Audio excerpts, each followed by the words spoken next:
Morning. Trying to scare you all this morning. Bit of a different video.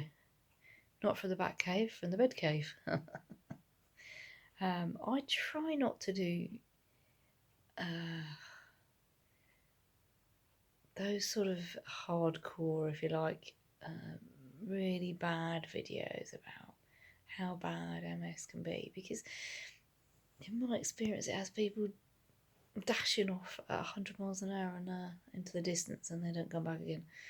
So I like to do MS awareness, but I don't like to do that. This is really how it is, because it can be a bit scary sometimes. So anyway, this morning, and I'm wearing nightie, by the way. It's just fresh car. I don't want to scare you too much. It's just before 8 o'clock, and I'm still in bed. Shock, horror, amazement, and that's very unusual for me. But I am very tired this morning, and it's taken me a long time to get going. I'll be left at about 10 to 6 this morning, and I actually went back to sleep, which is unusual for me. So that shows how tired I am. What I wanted to do this morning, I'm going to do some thank yous, but I'll do that on a separate post today. I just want to say, I get people asking me, what's the worst thing about MS for you? I think the worst thing about MS is the getting out of bed in the morning. People look at you and they go, what do you mean? And well, it's two-pronged. It's physical and it's mental.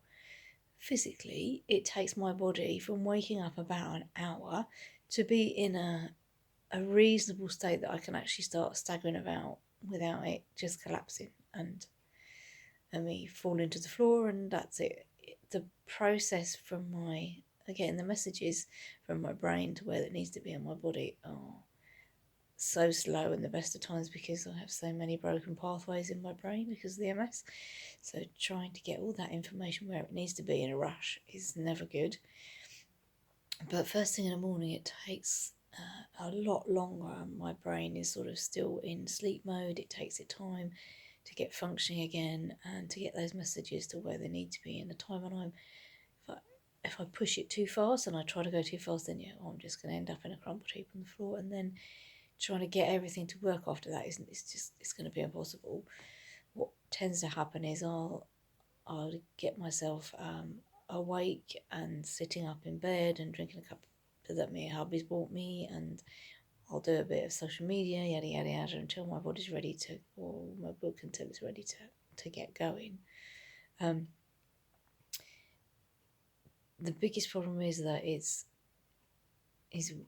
with the mental side of it, is when you wake up and you are so exhausted before you. Every day I'm like that, and people think, oh, she's just a bit tired. I'm not a bit tired.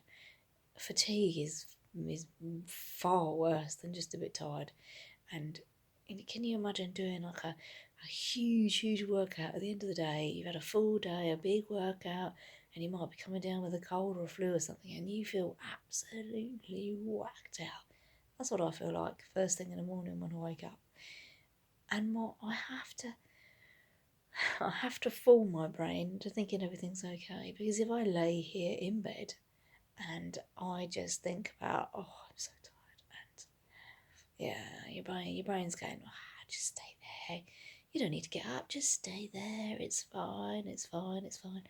You don't need to get up. You don't. If you get up, you're going to be, your fatigue is going to get worse. You're going to have to deal with all those symptoms, your unbalance, your coordination, this, that, everything. It's just, you're going to have to deal with all that. You don't want to deal with all that. Stay in bed. So you've got to fight that. So for me, that's why I make sure I look at my social media and listen to my book and things, because for me, distraction is the only way I get through this. I have to be distracted all the time, because otherwise I'm thinking about what's going on with me and my body all the time, and that's a destroyer for me. It's a huge destroyer. So I have to find ways to distract it so I can fool it into thinking that everything's okay and we can get up and get moving, because I haven't laid there and thought about it. Interestingly, I met a lady in Asda's recently who has ME. Lovely lady. We had a great chat. love to meet her again at some point. She's fantastic. But we were talking about the fatigue and the ways of we deal with our days and stuff, and as you do in the middle of Asda's. And she was saying for her it's the other way. If she pushes herself to do these things and to keep going, it gets far, far worse for her, and it does to me, in that degree, but in the way that if physically I'm pushing myself to do these things, but for me it's I have to push my mental side of things. If I don't, honest to God, I will never get out of bed, and I just won't function, and then I will just get lower and lower into a place where I can't come back from, and I really don't want to do that. My life has gone from huge to this, and within this, I still want to live, and that's hard. It's really hard, but I'm determined to still live within that. That's the reason why I bought this big scooter of mine, because I can just get out, and instead of the days where the reboot days for me are the worst. They are the worst days of my life because I need the rest, I need the recuperation, I need to reboot my body, but I cannot mentally stimulate myself for the total of hours that I'm awake in the day. There is not enough because of my eyes and my head pain and my hand to eye coordination, the numbness in my fingers, all that sort of stuff. I can do small things for a little tiny while, then I can't do it anymore. So then it's, what do I do with the rest of my day? How do I feel that without going mad? And those days, my poor hubby comes home and I'm like some crazy woman, mental. So that's why for me the scooter is amazing, because it doesn't take too much fatigue. If I can just go for a small little ride. I've got out in the air, sunshine, I've met people, I've talked to people, even taking the dog just around the block, I get to talk to people and do things. So that is why the scooter for me is such an important piece of my MS equipment, if you like, because I have to beat this getting out of bed in the morning. If I don't keep beating this, I don't want to think about what that future's like for me. I don't. It could be quite horrific. So yeah, in answer to those people's questions, what is the worst part of MS for me is getting up in the morning for those two reasons. And I always refer to myself as a stubborn old goat, and I pretty much really. We're all stubborn in our family, and I think that's a good thing, a really good thing. But yeah, so there we go. Sorry about the attire, but I just wanted to answer those people's questions really, and to let you know a bit about what it's like first thing. And today, as I say, he brings me a cup of tea about, I don't know,